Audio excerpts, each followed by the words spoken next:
ما ایرو دست هفدیتنا که لباشوری کردستانی یک آرمانجا شانده ما روزآوا جبوی کو ام لگل همه آلین جن باشوری کردستانی دیالوگ پیش بخن یک آرمانج ما جوان دیالوگ هاجی ام روشا خباتن کنفرانس نتوی آجنین کردستانی ام وینی قاش بکن هم انجام کنفرانس یکمین هم کنفرانس دومین و پشتی ویجی دمک درش خباتک باش چه بو و کمیته آماده کار کنفرانس سیمین نتوی آجنین کرد براستی او خبات حتی آستا کی گلک باشد لی شرط و ظروف هم گهرتنی کوچه بون جبوی همه بشین کردستانی هنگ خبات ما راوستیا جبوی وکی شانده روزآوا جارک دیتر ام دخوازن خباتن آماده کاری کنفرانس جن آسیا مین وارد دست بکرن لسر وی اساسی جی حمر خصنی جنای باشور کردستان ایرانی امی هویتن بکن وک کمیته آماده کار جی انجام کجور درکوه نیرین کجور درکوه جی ام پشتی ویا بنرخیدن و بچ نیرین کی هفبش جبوی جارک دیتر وک کمیته آماده کار اف خبات وارد دست بکرن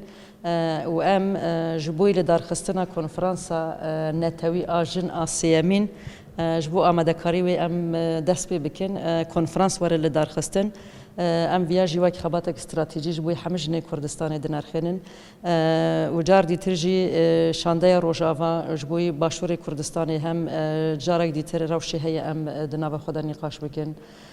جارک دیتر جبوی خباتن هفبش دنابر ام بجن روزآوا کردستان و باشور کردستان دانی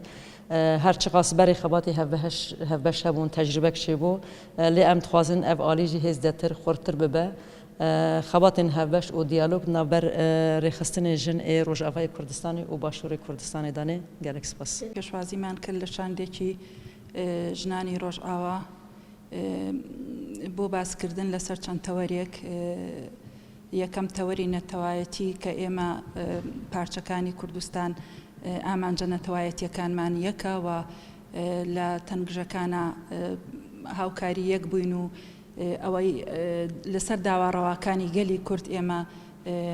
زۆربەی ئامانجەکانمان وەکو یەکە زۆر خۆشحاڵ بووین بەو هاتنەی ئەوان و تەوەری دووەم و تەوەری سەرەکی ئەوە بوو کە باس لە ئامادەکاریەکانە کرێ بۆ کۆنفراسی سێیەمی ژنان کۆنفراسی پارچەکانی کوردستان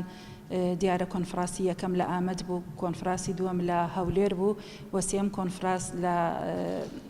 ڕۆژئاوا ئەبێت و ئامادەکاری ئەکرێت بۆ ئەو کۆنفرانسە تەوەرەکانی چی بن و باز لە چی بکات زۆر خۆشحاڵ بووین بەو دیدارە و هەر ئەوە نەبوو سوپاس